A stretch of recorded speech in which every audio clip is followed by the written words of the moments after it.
He had always believed that first dates didn't need to be grand to be meaningful.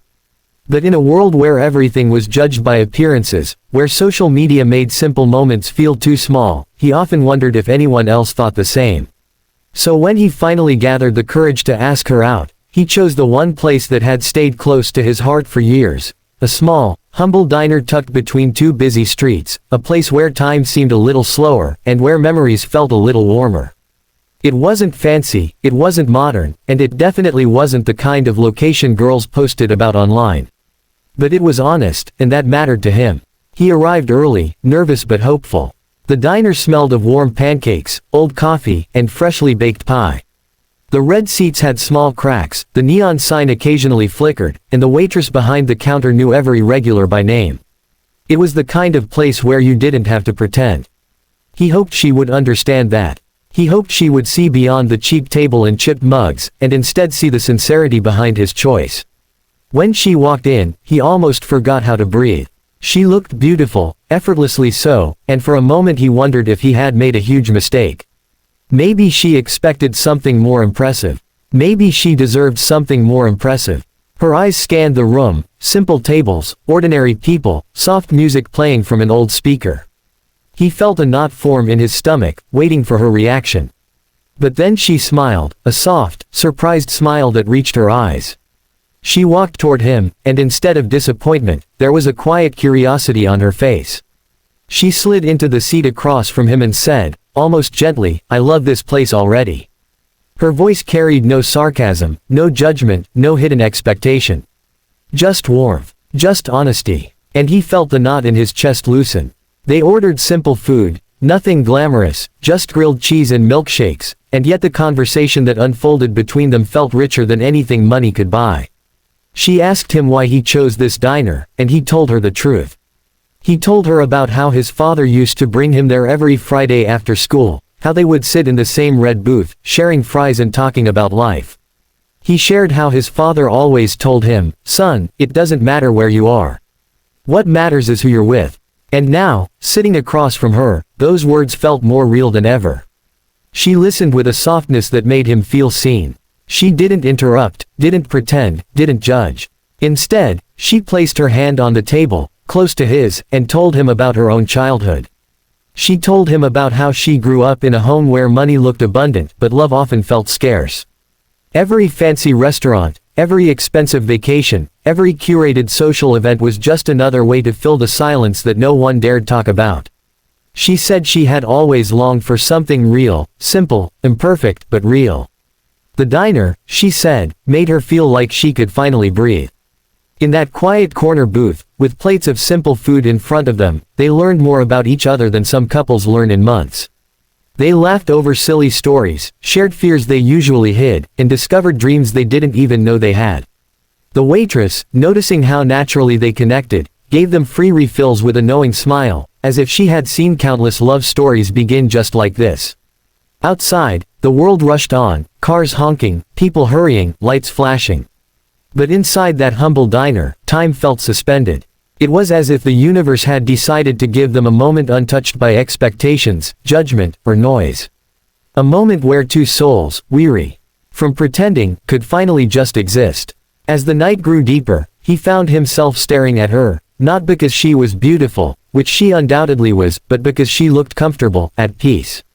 She wasn't checking her phone, she wasn't looking around to see who might be watching, and she wasn't trying to impress anyone. She was simply there, present, and that was something rare.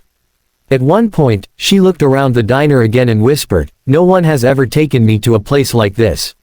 When he began to apologize, thinking she meant it negatively, she shook her head quickly. Her eyes glistened, not with sadness, but with a kind of emotion he couldn't name. She said, "This is the first time I feel like a date isn't about showing off. It's about knowing someone, really knowing them." Her sincerity stunned him. For years, he had believed he wasn't the type of man women chose. He didn't have money to impress, he didn't take pictures with luxury cars, he didn't wear branded clothes. He had always feared that someday, someone would judge him for the simplicity of his world. But here she was, cherishing the very thing he used to hide. As they walked out of the diner after hours of talking, the owner, an elderly man who had watched their entire date unfold, winked and said, "Good things start simple, son. Don't forget that." And surprisingly, she turned back, walked up to the old man, and hugged him, thanking him for keeping a place like this alive. Everyone froze for a moment, stunned by the tenderness of her gesture. Outside, the night air was cool. The streetlights cast long shadows, and the city had grown quieter. She looked at him and asked softly, "Do you know why tonight meant so much to me?" He shook his head, unsure. She said, "Because you showed me who you really are. You didn't try to impress me with things. You let me into your world. And that is something no fancy restaurant could have ever done." Her voice trembled slightly, and he realized she wasn't just touched, she was moved deeply. He walked her home, each step echoing with a new understanding between them.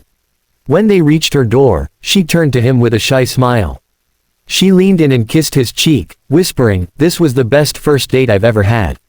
He felt the world tilt just a little, his heart pounding, his breath catching. As he walked away, he heard her call out to him one more time. "Next time," she said, "you choose the place again. I trust your heart." The days that followed felt different. Brighter. Softer. Their bond grew not through grand gestures, but through shared moments, coffee walks, late-night talks, laughter over burned toast, dreams whispered in quiet corners. They built something few people understand, a relationship rooted in simplicity, sincerity, and truth. Months later, when they returned to the diner together, hand in hand, the waitress recognized them instantly. She set their usual order on the table without asking, and the other customers watched the way the couple smiled at each other, a smile that spoke of trust, understanding, and a love that had begun not in luxury, but in honesty. People in the diner whispered softly, amazed at how deeply connected they seemed, and one elderly woman leaned over to her husband and said, "You can tell it's real. Look how they look at each other." Their quiet reactions, those stunned, touched expressions, weren't because the couple was extraordinary, but because love like theirs had become rare. The humble diner where it all began became their place, their little sanctuary. And eventually, on an evening filled with warm lights and familiar smells, he stood up, nervous like he had been on that very first night, and asked her a question that would change both of their lives. Forever. She didn't cry immediately. She didn't gasp or cover her mouth in shock like people do in movies. Instead, she smiled the same soft, genuine smile she had given him on their first date and whispered, "I knew from that night this day would come." She said yes. And everyone in the diner, regulars, staff, strangers, felt stunned yet again, not by the proposal itself, but by the beauty of a love story that had grown from something so simple, so humble, so real. A love story that started in a place where no one pretends. A love story that proved that sometimes, the most unforgettable moments begin not in luxury, but in the quiet corners of life where hearts speak softly and honestly. Sometimes, a humble diner is all love needs to find its way.